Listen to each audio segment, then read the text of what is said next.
I didn't realize that if the average year the money printer goes, call it 8 to 10%, even in the Western countries, even in the OECD nations, and the average return on the S&P 500 is, call it 9-ish%, including dividends, maybe 9.7, maybe a little less, that it means that all of the work of the S&P 500, all of the value created there is actually the money printer. That to me was startling. I mean, to think about that, the fundamental notion that in a closed system or even an open system, when you're printing money at the rate of 8 to 10% a year, everything is losing value, and the things that appear to be gaining value are not gaining value. They're just keeping you even.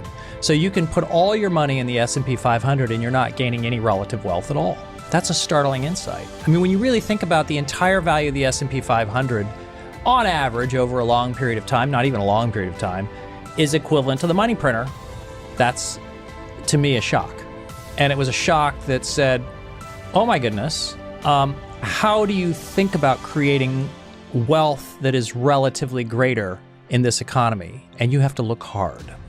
The other thing you can imagine is I could tell you about Sharpe ratios and diversification. I could tell you all these different things.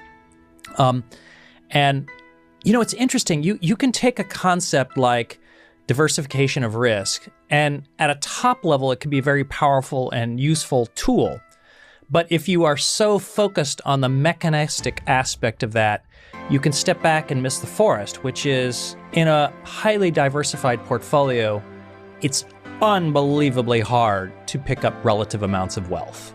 It is. Diversifying your portfolio, however you do it, is by and large going to reduce your incremental gain in wealth, irrespective of the Sharpe ratio. It's concentration of capital in specific bets that outperform the money printer, where you actually create wealth. That was a shock to me. I just didn't get it. I didn't understand it. Even though I taught finance for 20 plus years, I'm still a professor at NYU Stern, at Stern Business School. I've taught strategy and finance for technology, media, and entertainment companies. I'm on a 2-year hiatus, but I'll be presumably going back in the spring. For 25 years, I have almost, actually more than 1,000 former students. And I still didn't get it until I'm age 58. That's the Bitcoin journey.